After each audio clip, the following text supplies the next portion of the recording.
La classe politique très mobilisée mais très divisée autour du projet de loi contre le racisme et après les propos de Jean-Marie Le Pen, reportage et analyse en direct de l'Assemblée nationale, invité du 19-20, René Raymond.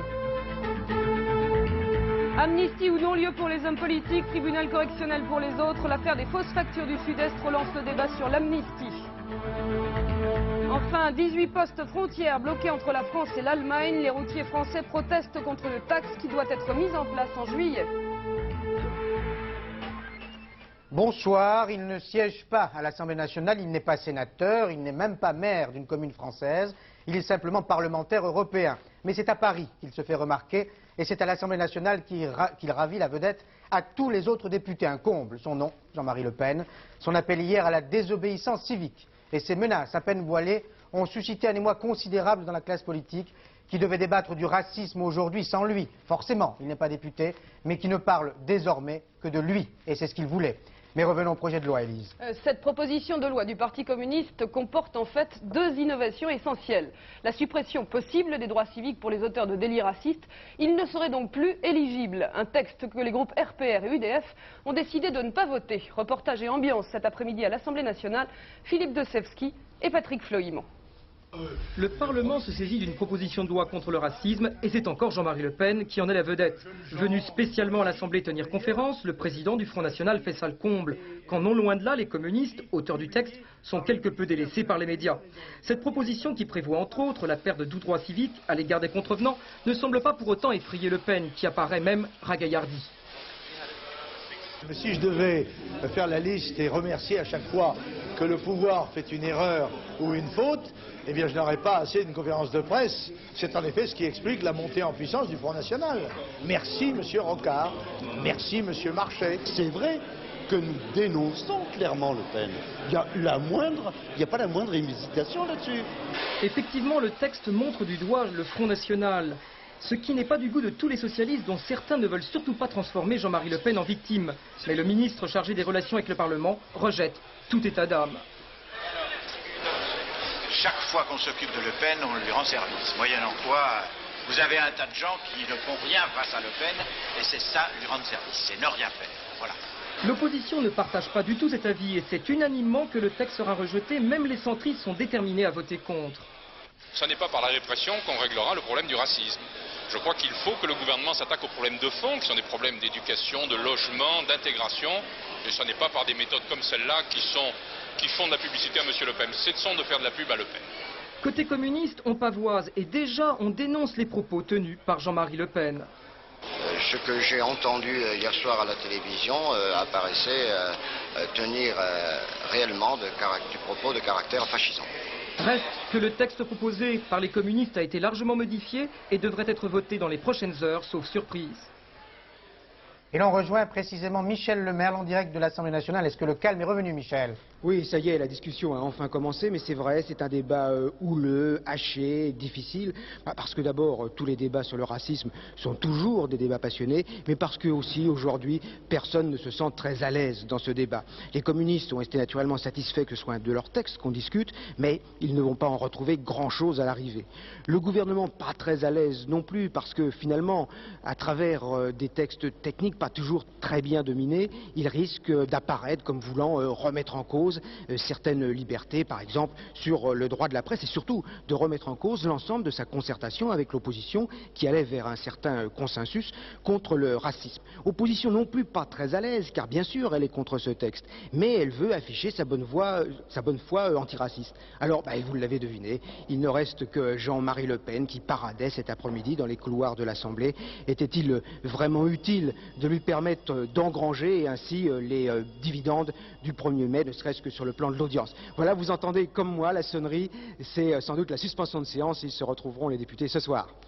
Ce climat plutôt malsain au sein du monde politique est accentué par le malaise que la récente amnistie a suscité. Les parlementaires sont si gênés qu'ils ont une fâcheuse tendance à s'écharper sur une décision qu'ils ont eux-mêmes votée. Un nouvel incident s'est ainsi produit cet après-midi à l'Assemblée.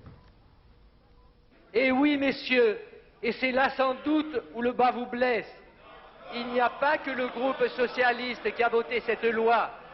À l'exception des communistes qui ont voté contre, sur chacun des bancs de cette Assemblée, sur chacun des bancs de cette Assemblée. Il y a eu des votes pour, il y a eu des abstentions volontaires. Et ce texte ne serait pas passé si vous aviez eu l'attitude que vous indiquez aujourd'hui. Et au même moment, d'autres élus bénéficiaient d'un non-lieu. Dans l'affaire des fausses factures du sud-est de la France, tous les hommes politiques impliqués ont été blanchis cet après-midi. Non-lieu ou amnistie, les élus n'iront pas au tribunal. Il n'en est pas de même en revanche pour les autres. 9 personnes devront en effet comparaître devant le tribunal correctionnel. Ceux-là n'ont aucun mandat. Explication, Claire Sébastien. Pot de vin, fausse facture. Le béton au soleil du sud-est de la France avait la couleur de l'argent sale. Voilà ce qu'avait découvert la brigade financière en se penchant sur les comptes de la Sormae, filiale d'une grosse société immobilière basée à Paris. L'inculpation de son directeur général Paul Pelletier avait orienté les enquêteurs à chercher du côté des élus locaux, lesquels recevaient des fausses factures en échange de l'attribution préférentielle de marché à des bureaux d'études. Le bénéfice ainsi réalisé alimentait les caisses des partis politiques et des campagnes électorales. 36 personnes sont inculpées. Parmi elles, de nombreux maires. À droite, UDF et RPR sont visés. À gauche, Michel Pezet est dans le collimateur. Aujourd'hui, la chambre d'accusation de la Cour d'appel de Paris a statué. Appliquant à la lettre la loi d'amnistie votée en janvier dernier, elle a accordé un non-lieu à tous les élus locaux. En revanche, Gérard Monade, financier du PS, et aussi 8 autres élus ont été renvoyés devant le tribunal correctionnel. Définitive d'aller devant un tribunal, c'est quand même pas dramatique, d'autant que ça nous permettra à nous de monter notre dossier, d'apporter des preuves, de faire citer des témoignages qui démontreront que les accusations qui nous sont reprochées, enfin l'accusation qui nous est reprochée n'est pas réelle. Ce que je reproche surtout à la loi d'amnistie, à la loi sur le financement, c'est de faire un amalgame général où des gens qui méritaient d'être amnistiés le sont, c'est vrai, mais ils le sont en compagnie de gens qui ne méritaient pas, ce qui fait qu'on laisse apparaître à l'opinion publique que beaucoup d'élus sont des gens qui ne pensent qu'à magouiller, ce qui est absolument faux. Notre invité est René Raymond, politologue, historien et sage. On en a besoin. Alors René Raymond, ce climat délétère vous rappelle-t-il d'autres périodes ? Oui, il rappelle d'autres périodes car on voit remonter à la surface de vieux thèmes et notamment l'idée que la classe politique est plus ou moins corrompue, qui a entre elles une espèce de solidarité qui l'a fait se défendre lorsqu'elle est accusée. Vous avez énoncé, je crois, tous les éléments qui l'expliquent. Il y a d'abord le phénomène Le Pen qui embarrasse la classe politique. Et Le Pen en profite. Et Le Pen en profite. Il y a l'affaire de l'amnistie. Et je crois que l'amnistie, on l'a expliqué, elle se défend très bien, elle se justifie. Il faut rappeler qu'en France, les partis politiques sont pauvres, puisque les Français ne leur donnent pas les moyens de vivre, que les campagnes électorales coûtent cher. Il fallait donc recourir à des moyens occultes. Dieu merci, on vient de moraliser, grâce à la loi sur le financement des partis et les campagnes électorales. Un peu tard. Et par conséquent, un peu tard, effectivement. Et on passe l'éponge sur le passé. Mais je crois que si la mesure se justifie, elle a quand même été une erreur. Et elle me rappelle par exemple l'erreur commise à la fin de la 4e République lorsque, en appliquant le code électoral, sans artifice, la majorité a invalidé une douzaine de députés poujadistes. L'opinion n'a pas compris, il a eu le sentiment en fait d'une injustice. Alors revenons au propos de Le Pen, en appelant à la désobéissance civique, est-ce que le Front National se mettrait hors la loi ? Il n'a pas encore sauté le pas, et ses propos sont inquiétants, ils sont même menaçants. Il dit qu'il se réserve en quelque sorte le bénéfice de la surprise et il déclare que ces militants disciplinés doivent attendre de recevoir des ordres. Il n'a pas dit lesquels. Tant que la loi n'est pas votée, il a parfaitement le droit de manifester contre elle. Rappelons-nous à propos d'autres lois où les gens sont descendus dans la rue. C'est à partir du moment où la loi est votée qu'on doit l'observer. Alors est-ce que si elle était votée, il inviterait les obéissances civiles? Ce qui me paraît le plus inquiétant dans les propos de Le Pen, c'est qu'on a le sentiment que le Front National prend un tournant. C'est un mutant. Jusqu'à présent, c'était un rassemblement relativement inoffensif. Or, maintenant, on a le sentiment, l'appel aux consignes, à la discipline, déjà le Congrès en avait donné l'idée, qu'il est en train de se muer en un système, une organisation de combat. Et l'on pourrait revenir à la violence de l'extrême droite. Merci René Raymond. Et pendant ce temps, En Europe de l'Est, par exemple, les hommes politiques et leurs concitoyens se sont engagés dans un débat autrement important qui porte sur les libertés, en Roumanie par exemple. Et à Bucarest, les contestataires ne désarment pas pour la 11e journée consécutive. Ils occupaient encore aujourd'hui la place de la Liberté et tout un secteur du centre-ville, un secteur déclaré par les manifestants zone libérée du communisme. Les opposants menacent de boycotter les élections.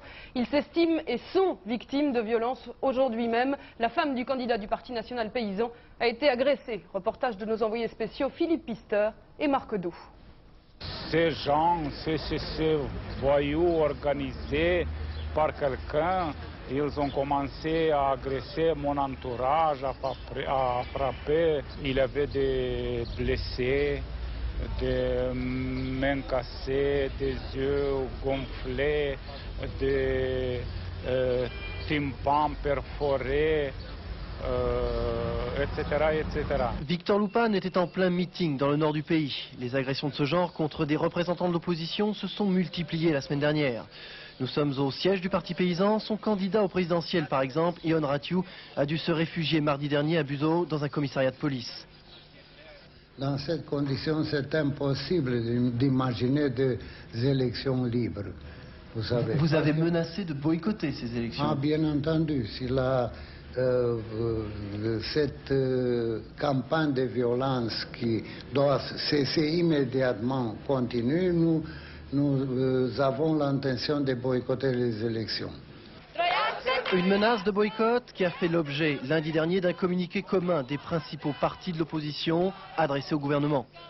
Autre front pour le pouvoir, cette place de l'université et ses manifestants anticommunistes qui ne semblent pas prêts de se lasser. Hier soir, un record, ils étaient près de 18 000. Aux uns comme aux autres, le pouvoir oppose jusqu'à maintenant une fin de non-recevoir. Il ne répond pas aux manifestants qui l'accusent de les traiter avec mépris. Il refuse également le dialogue exigé par les partis d'opposition à propos de la violence et des conditions de cette campagne électorale. Et pourtant, la contestation semble gagner du terrain. À Timișoara, c'est la place de l'Opéra qui est occupée. Même phénomène à Brașov. À Piatra Neamț, un groupe de personnes aurait entamé une grève de la faim. Les manifestants de la place de l'université de Bucarest font école.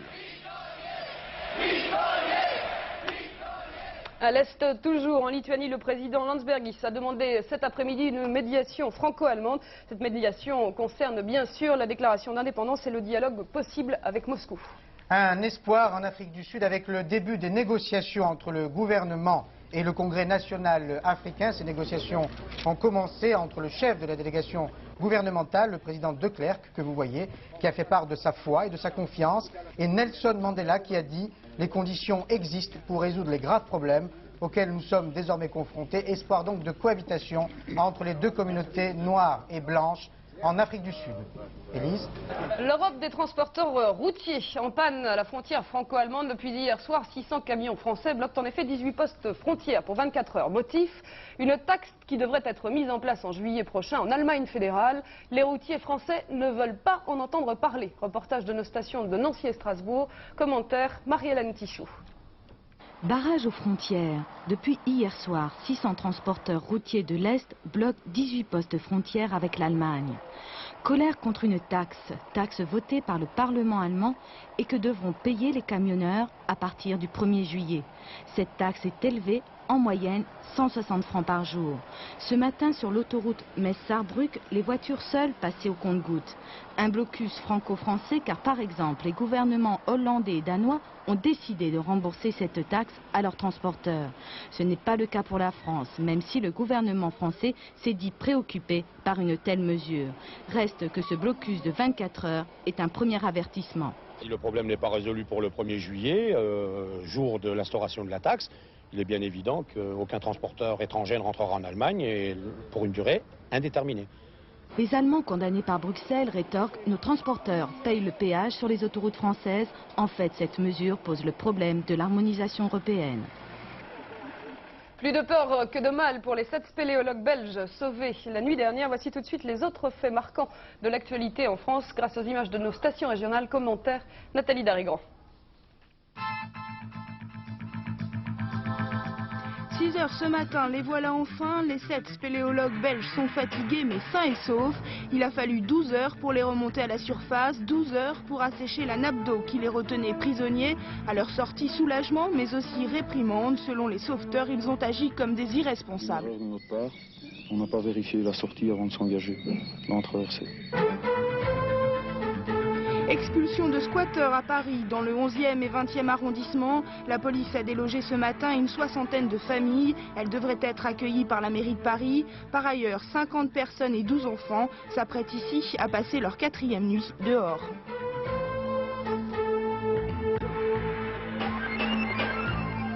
Depuis 28 jours, la télévision n'a plus de mémoire. L'Institut national de l'audiovisuel, l'INA, est paralysé par une grève très dure de l'ensemble du personnel. Au cœur des revendications, la revalorisation des salaires. L'Astrolabe rentre au pays. Après 7 mois d'expédition dans l'Antarctique, le bateau et les 12 membres d'équipage sont arrivés ce matin au Havre. Au programme, toilettes de printemps pour les spécialistes des mers glacées. Cela faisait plus de 15 ans que les habits de lumière n'avaient pas peuplé les arènes du Soleil d'Or. Ce matin, quelques coups de bulldozer ont suffi. La mise à mort d'un symbole, affirment les aficionados. Il n'y aura plus de corrida à Toulouse. La 3, toujours plus près de vous, c'est notre vocation. Grâce à un accord conclu entre la DATAR, l'INA et FR3, vous pourrez, si vous êtes enseignant ou si vous êtes élève, et vous êtes nombreux à nous écouter, vous pourrez, c'est une première, avoir accès à nos archives et à nos reportages. Nous en parlerons dans un instant avec Dominique Alduy, notre directeur général, avec M. Duport, le représentant de la DATAR, et avec M. Lucas, le recteur de l'Académie de Bordeaux, en direct de Bordeaux. Mais auparavant, les précisions de nos confrères de la station de Bordeaux, de Muriel d'Anguilhem et de Remdios Sanchez-Pascal, sur cette première étape qui profite à la région Aquitaine. Imaginez une leçon d'histoire sur les Girondins pendant la Révolution française. Un cours classique avec des livres scolaires et un tableau noir. Ajoutez des images, des reportages et le cours présente alors un tout autre intérêt. Quand on a regardé les reportages, après on nous a posé des questions et comme on a bien retenu, on peut en savoir y répondre. À l'origine de cette expérience, FR3 Aquitaine et ses 20 000 heures de télévision régionale diffusées entre 1962 et 1990. Des documents qui ont été restaurés, un travail entrepris depuis 3 ans. Dès septembre, cette vidéothèque sera mise à la disposition de l'Académie de Bordeaux grâce à une convention entre l'Éducation nationale, l'INA et FR3. Nous avons proposé à l'Éducation nationale de faire envoyer tous les matins, en dehors des programmes des FR3 et sur une bande cryptée, 1 heure de documents qui seront ensuite enregistrés par 370 établissements de l'Éducation nationale dans la région. Ça peut être aussi un complément pédagogique. Je veux dire, ça peut compléter un livre, ça peut compléter les documents qu'on peut faire passer. Ça peut compléter aussi les séries de diapositives qu'éventuellement on leur projette. L'expérience sera poursuivie jusqu'en juin 91. Si elle s'avère positive, elle sera étendue à d'autres académies en liaison avec les 22 stations régionales de FR3. Alors Dominique Alduy, je faisais allusion tout à l'heure à notre vocation, proximité. Proximité et mobilité. Nous sommes effectivement la chaîne des régions. Je crois que FR3 s'ancre chaque jour un peu plus dans la vie régionale. Et aujourd'hui, on franchit un nouveau pas. C'est-à-dire que FR3 ouvre grâce à la DATAR et grâce aux souhaits très bien exprimés par l'Académie d'Aquitaine. Maintenant, FR3 va dans les classes. Mais ne va pas dans les classes à n'importe quelle heure et pour n'importe quel sujet, va dans les classes à la demande des enseignants et pour que toute la richesse et toute l'histoire recueillie par les professionnels de FR3 puisse permettre aux enseignants d'illustrer d'une autre façon l'histoire des régions. Alors Monsieur Duport, est-ce qu'on peut prévoir une extension aux autres régions? Oui, on peut prévoir une extension à d'autres régions pour 2 raisons. La première, c'est que nous souhaitons continuer avec FR3 la collaboration que nous avons engagée en Aquitaine, sur ce sujet d'ailleurs et sur d'autres sujets. La deuxième raison, c'est que l'aménagement du territoire, ce n'est pas uniquement résoudre les problèmes des zones, des régions qui ont connu des crises de l'emploi très difficiles, c'est aussi apporter les services et les technologies les plus modernes à l'ensemble du territoire national, dans les zones rurales comme dans les zones urbaines. Alors Monsieur Lucas, vous êtes en direct de Bordeaux. Est-ce que cela répond à une forte attente des enseignants et des élèves? En effet, tout d'abord, merci pour ce magnifique cadeau. L'attente est forte, en effet. Nous sommes assaillis, vous, moi, mais les enfants en particulier, nous sommes assaillis par les images. Et voilà que l'occasion nous est donnée, la chance nous est donnée, eh bien, de permettre à des enfants, des collégiens, des lycéens, avec leurs maîtres, d'exercer leur jugement sur des images qui sont suffisamment proches d'eux parce que, eh bien, ce sont des images qui traduisent une vie qui n'est pas morte encore, qui est encore inscrite dans le paysage qu'ils habitent. Ces enfants vont pouvoir donc exercer leur critique, leur jugement, par exemple en recueillant des témoignages qui viendront compléter tel document, en faisant parler des gens, en leur parlant. Merci. Et je crois que c'est tout à fait essentiel. Merci Monsieur Lucas. Une autre information qui intéresse ceux qui s'apprêtent à passer le bac, regardez FR3 tous les dimanches de 10h à 10h30 avec le magazine Playback Magazine. Vous pourrez réviser justement votre bac. Élise ? Vous êtes très sérieux. Moi, je vais vous parler de rock et du bus d'acier. Le bus d'acier, vous le savez, Paul, c'est le grand prix du rock français. Et très logiquement, c'est la Mano Negra qui a remporté le trophée cette année devant les Innocents ou les Négresses Vertes. Reportage Michel Vial. Pas forcément facile de désigner un successeur à Bachung, Indochine, Dao, Escher ou Noir Désir, entre autres meilleurs porte-drapeaux du rock français de ces 10 dernières années. C'est le casse-tête auquel s'est livré ce midi le gratin de la rock critique, réuni dans un restaurant de Neuilly. Un casse-tête qui s'est rapidement transformé en évidence, puisqu'un seul tour a suffi à mettre d'accord notre jury de spécialistes. C'est la Mano Negra avec 24 voix. Mano Negra, à vrai dire, le nom était sur toutes les lèvres avant même le début du vote. Manu Chao et ses 7 copains confirment donc, s'il en était besoin, leur percée dans l'air du temps et leur statut acquis à la sueur des tournées de symbole d'une génération. C'est aussi un groupe qui a toutes les inspirations nécessaires et obligatoires qui sont nées au début des années 80, Clash par exemple. C'est pas un mouvement de maison de disques, c'était un mouvement qui est vraiment descendu de la scène. Ça c'est bien, je veux dire, ils sont descendus de la scène dans le public.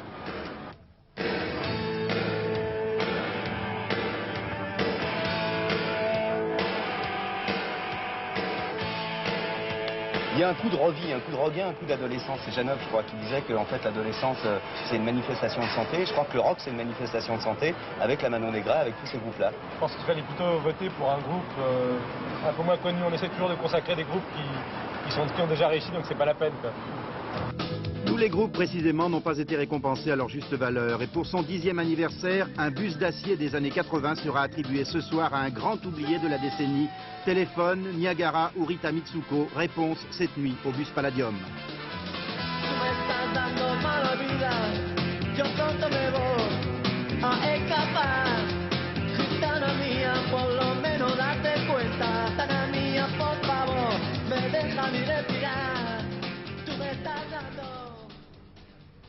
Voilà, en révisant le bac, c'est parfait.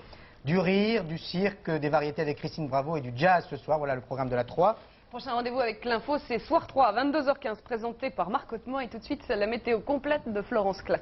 Fin du 19-20, bonsoir, à demain, Bonsoir, 19h. à demain.